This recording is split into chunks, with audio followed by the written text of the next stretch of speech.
হযরত আবু বকর সিদ্দিক রাদিয়াল্লাহু আনহু কত বড় নবীজির প্রেমিক, ভালোবাসার মানুষ তিনি ছিলেন, যিনি হুজুর পাক সাল্লাল্লাহু আলাইহি সাল্লাম ওনার শিশুকালের সাথী ছিলেন, বাল্যকালের সাথী ছিলেন, যিনি হুজুর পাক সাল্লাল্লাহু আলাইহি সাল্লাম ওনার সাথে হিজরতের সাথী ছিলেন।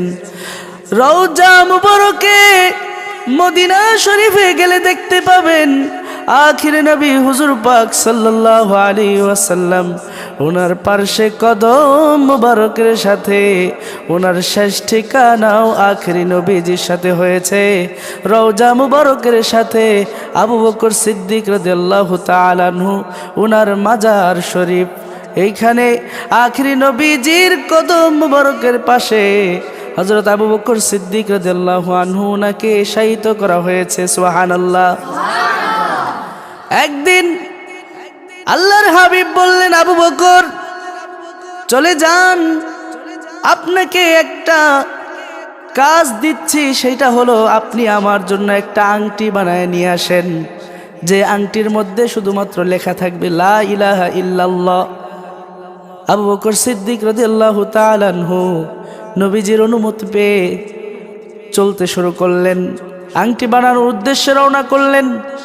রাস্তার মধ্যে ভাবে আল্লাহর হাবিব বললেন শুধুমাত্র লা ইলাহা ইল্লাল্লাহ লেখার জন্য, কিন্তু আমার মন তো মানে না, কারণ আমার আল্লাহ জান্নাতের প্রত্যেকটা খুঁটিতে খুঁটিতে আরশের পিলারে আল্লাহ পাকের নামের সঙ্গে মুহাম্মাদুর রাসূলুল্লাহ সাল্লাল্লাহু আলাইহি সাল্লাম নাম যুক্ত করেছেন। সুবহানাল্লাহ বলেন।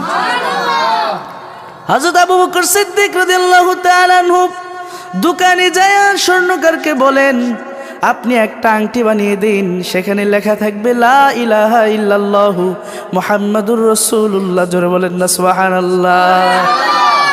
আংটি বানানো শেষ, আংটি নিয়ে আল্লাহর হাবিব হুজুর পাক সাল্লাল্লাহু আলাইহি সাল্লাম ওনাকে দেওয়া হলো।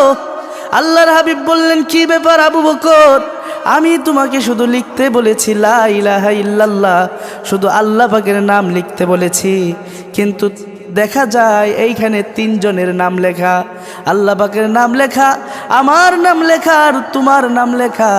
আবু বকর কেন এই কাজ তুমি করেছো? আবু বকর সিদ্দিক রাদিয়াল্লাহু তাআলা আনহু কান্না শুরু করে দিলেন, ও গো আল্লাহর হাবিব, যে আল্লাহ আপনাকে কোনো জায়গা থেকে বাদ দিলেন না, আজানে আল্লাহর নাম সাথে আপনার নাম, আকামতে আল্লাহর নাম সাথে আপনার নাম, আপনি শুধু লা ইলাহা ইল্লাল্লাহ লিখতে দিয়েছেন, আর সেটা আমি আবু বকরের কাছে কত কষ্টের একটা ব্যাপার হয়ে গেল। কেমনে শুধু আল্লাহর নাম লিখবো, আপনার নাম লিখবো না? কারণ আল্লাহ নিজেই তো সব কিছুর মধ্যে আপনার নাম লিখেছেন, বাদ দেয় নাই। আল্লাহর হাবিব বললেন, আবু বকর কেন তোমার নাম লিখেছো? আল্লাহর হাবিবের কাছে জিবরাইল আমিন ফেরেশতা সঙ্গে সঙ্গে নাজিল হয়ে গেলেন। আবু বকর সিদ্দিক ডাক দিয়ে বলে, আল্লাহর কসম করে বলি ইয়া রাসূলুল্লাহ, আমি ওই আংটির মধ্যে শুধু লা ইলাহা ইল্লাল্লাহ মুহাম্মাদুর রাসূলুল্লাহ এই দুইটা নাম লিখতে বলেছি, আমার নাম লিখতে বলি নাই। কেমনে লিখা হলো জানি না। আল্লাহর হাবিব বলেন, কিছুক্ষণ আগে জিবরাইল আমিন ফেরেশতা আমার কাছে এসেছে, বলেছে আবু বকর আপনার নাম বাদ যাবে সেটা আছে, চিন্তা করতে পারে নাই আল্লাহ নামের সঙ্গে আপনার নাম লিখেছে। আপনাকে যে ভালোবাসে আবু বকর, তার নাম আপনার নামের সঙ্গে থাকবে না, এটা আল্লাহ পাক পছন্দ করলেন না। আল্লাহ পাক কুদরতিভাবে ওই আংটির মধ্যে আপনার নামের পরে আবু বকরের নাম লিখে দিয়েছেন।